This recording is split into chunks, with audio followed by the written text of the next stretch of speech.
Hello everyone, welcome back to my channel. This is my island. Ayun, nandito kami ngayon sa USA, Alabama, USA. And right now, I'm breathing the American oxygen. Breathe in, breathe out, American oxygen. Yung mga crew na merong US visa, makakalabas sila dito. Makakapunta sila sa kung saan man nila gusto, makakabili sila ng kung ano man yung gusto nilang bilhin. Sa Best Buy, sa Walmart, sa JCPenney, sa Target, sa Sears, sa mall. Makakakita sila ng ibang uri ng tao. Nakakasawa na yung mga pagmumukha ng mga kasama ko rito. Gusto ko rin makalabas alam mo yun, yung ma-refresh yung utak ko. Makakita man lang ng ibang tao. But unfortunately, I can't go out because I don't have a US visa. Kaya yung mga merong US visa lang yung makakalabas. Nakakainggit. Mga US citizen. Makalabas naman ako kaso dyan lang sa gangway. Pero sa talagang labasan, hindi ako makakalabas kasi wala akong US visa. Sila lang, yung mga merong US visa lang. And I think 5 lang sila, 6 or 7 na merong US visa dito. So good luck na lang sa kanila. Papabili na lang ako. Gusto ko pa namang matikman yung chocolate ni Mr. Beast, yung Feastables. Kasi sabi niya sa mga YouTube video niya na mabibili lang ang kanyang chocolate sa Walmart. Opportunity ko na to na matitikman sana yung Feastables na binibenta niya. Idol ko yun si Mr. Beast Kaya nagpapabili na lang ako sa kung sino man ang merong US visa dito na crew, kaibigan ko. Well, ayun. Sayang.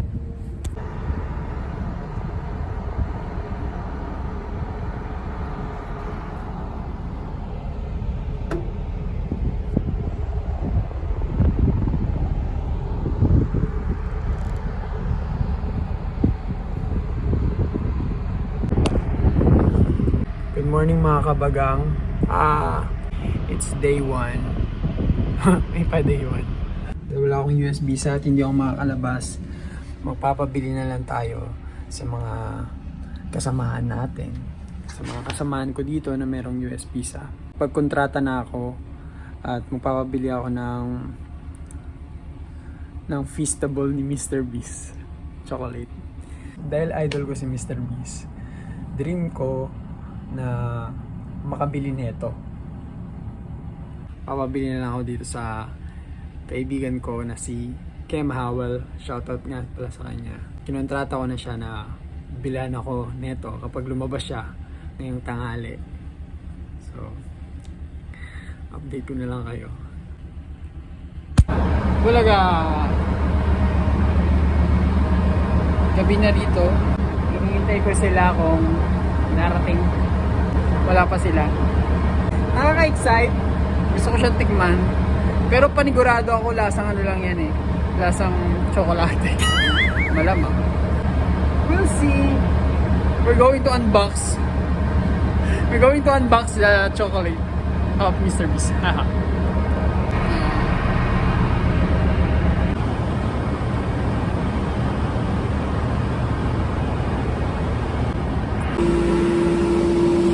Time check. Malapit na ang off duty ko. Excited na ako makita ang Feastable. Talaga ako fan ng mga vloggers sa YouTube. Hindi napapanood ko lang sila pero yung kung ano man yung binibenta nila, hindi ako talaga yung nabibili ko yan. Gusto ko yan. Ito lang talaga kay Mr. Beast yung gusto ko. Parang gusto ko lang siyang tikman. Opportunity na ito, nasa Amerika na, diba?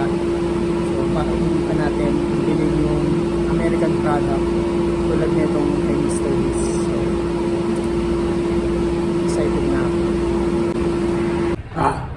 Puntahan na natin si Kim.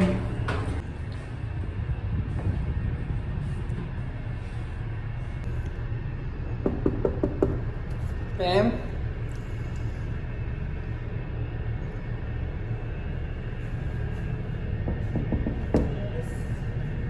Diyan na. Yeah. Yun, thank you. Yeah. Sige, yung sige, sobra. Bayaran mo na.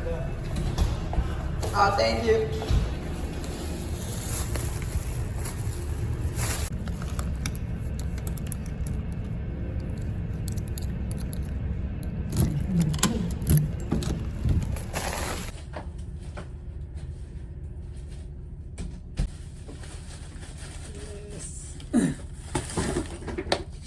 Ito na. This is it. So, yun na. So, fresh from the Walmart.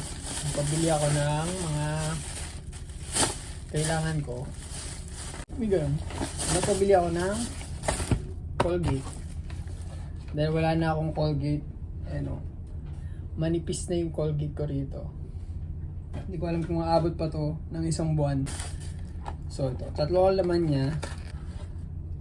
1, 2, 3. Pag hindi ko naubos, edi pampapasalubong ko na lang.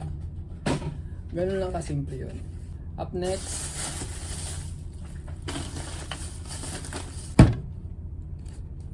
nuts. Deluxe mixed nuts. Sa mga hindi nakakaalam, kasi itong nuts kasi, tinatoppings ko to sa first meal ko sa aking oatmeal for $20. Okay na rin, di ba? Kung di maubos, edi iuwi ko. Relax na natin. Nakaselyo pa.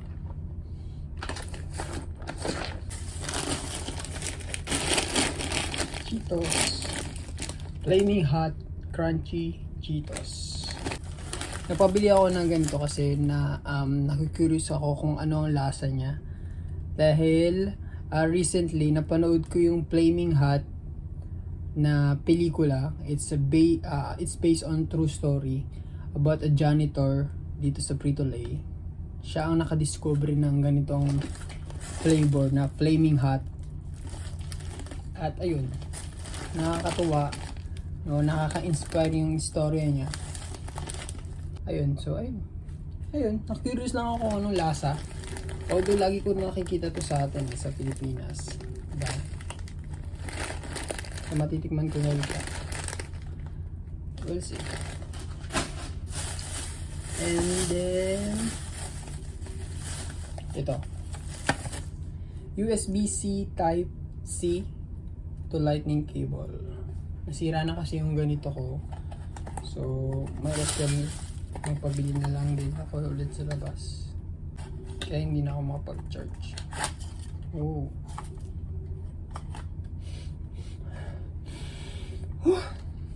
Bango. Ito na siya. Lightning cable and then USB-C. USB-C.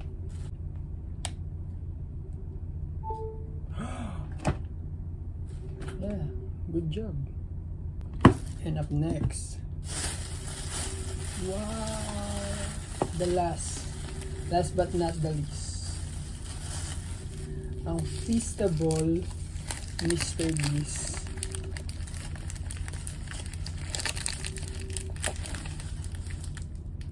Ito na yun. Wow. So merong 5 flavor ang Mr. Beast.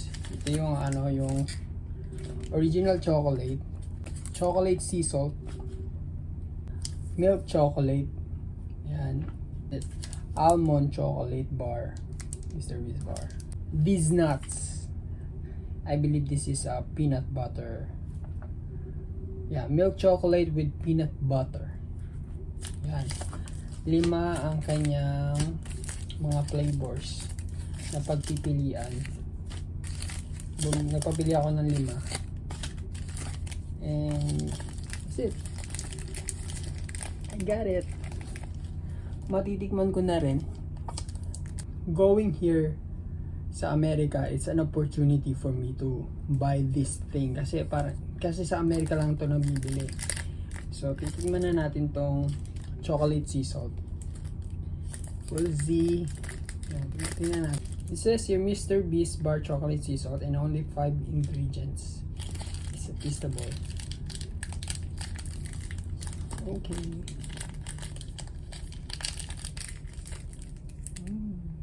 Moment. 150 pesos to. $3 each. Okay. Devour. No, nakalagay devour.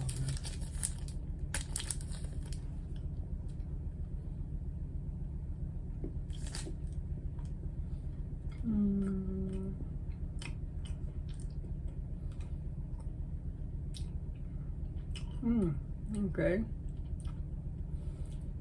Nalalasahan ko yung salt niya because it's a chocolate sea salt.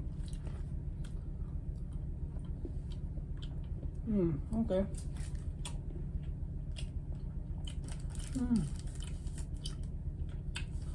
Okay.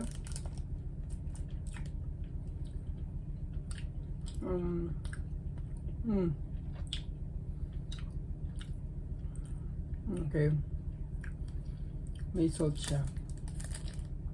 Titingnan ko na, lalasahan ko yung salt. Dahil nga sea salt. Lasang dark chocolate siya. Lasang dark chocolate. Nalasahan ko yung cocoa.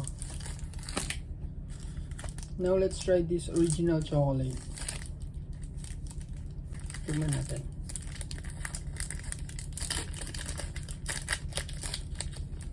Okay. Share.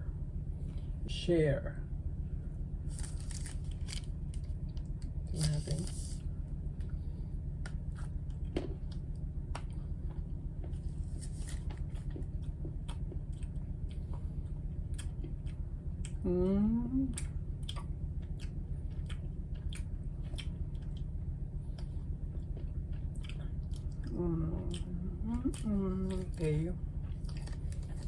Okay. Parang nadi-disappoint ako, no? Okay.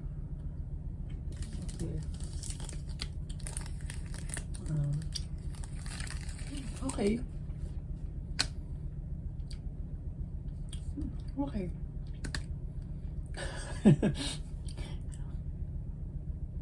Okay. Milk chocolate. Try natin tong milk chocolate.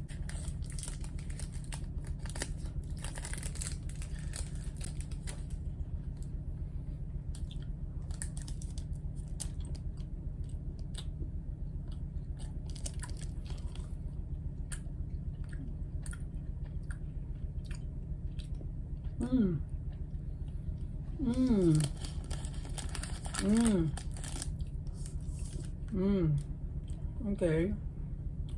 Wow. Mas gusto ko to. Milk chocolate. Itong dalawang nauna, medyo dark kasi siya. So that's why parang, okay. Ito, masarap, malinamnam. I like this one. Milk chocolate. Okay, next is almond chocolate. We'll see about this. Almond chocolate.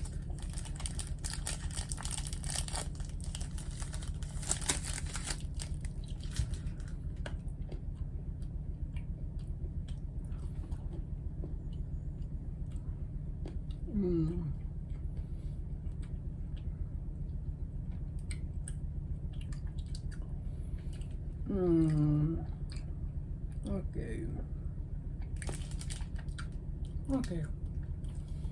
Lalasan ko yung chocolate niya, yung almond. Okay. Next,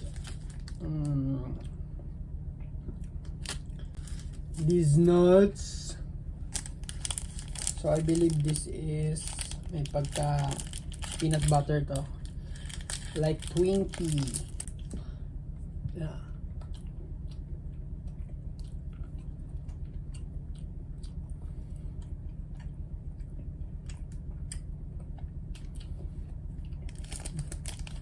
Okay.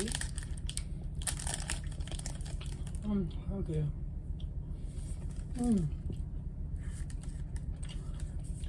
Lasang Riz.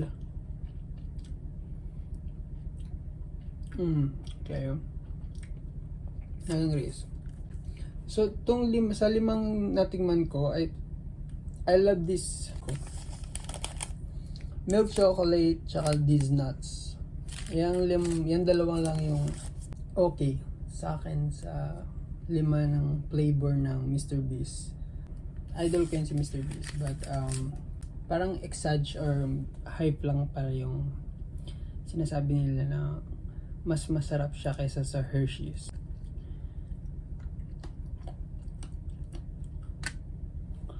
Kasi sa napapanood ko, parang sinisiraan niya yung Hershey's na mas masarap daw yung Feastable bar kaysa sa Hershey. Itong Feastable ni Mr. Beast is wala pala. Parang local chocolate lang na nabibili sa mga lokal na tindahan. Akala ko masarap pala.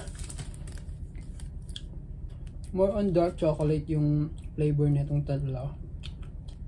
Mga healthy living dyan, mga oldies, magugustuhan nila itong tatlo. And then yung mga pambata, gusto nyo mga malinamnam, or young adults, or adults na gusto ng more on sweet side. Itong these nuts saka milk chocolate yung para sa inyo. But the overall, parang wala siyang signature na lasa. Like na parang hahanap-hanapin mo. Yun nga yung sinisiraan nila na Hershey's. Merong certain na lasa yung Hershey's na talagang masarap na hahanapin mo Yung Kisses, di ba? Ito masarap naman, but hindi siya ganun na talagang hahanapin mo yung lasa niya. Hindi parang wala I'm just a little bit disappointed na hype siya na masarap ganyan pero honestly hindi.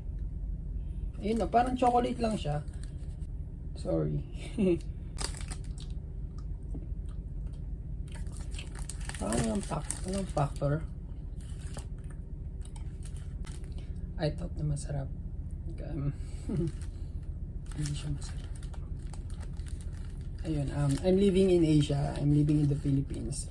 Kaya parang na-excite lang ako na nagpunta kami dito sa Amerika, and then since sa Amerika lang to nabibili, I thought masarap. But I still love the videos of Mr. Beast. Nakaka-entertain. Ayun, nakulos lang ako na sinasabi na mas masarap daw to kaysa sa Hershey's. And I disagree. Still, Hershey is the winner for this.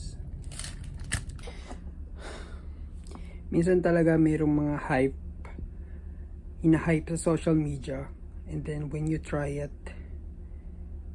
it's not good enough. Masyado lang OA yung mga fans niya. Akala ko masarap, di naman pala.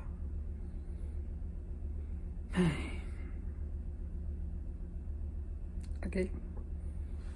Bye.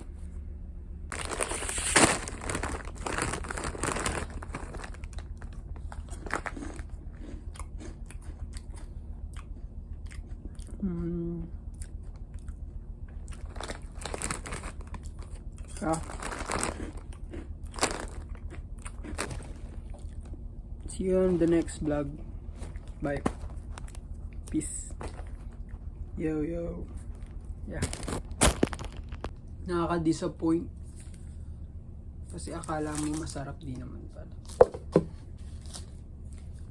Masyadong OA yung mga review about this. Actually, kino-compare siya sa Hershey's, di ba?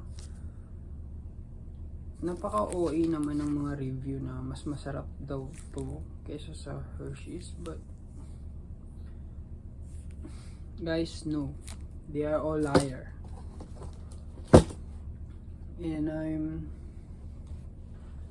And I'm a fan of chocolate. These Mr. Beast chocolates are just a local brand here in America. And siguro mas maigi na dito lang siya sa Amerika talaga maibenta. Cause lasang local lang din siya eh. Para kang bumili ng sa Pilipinas ng Lala, ganun.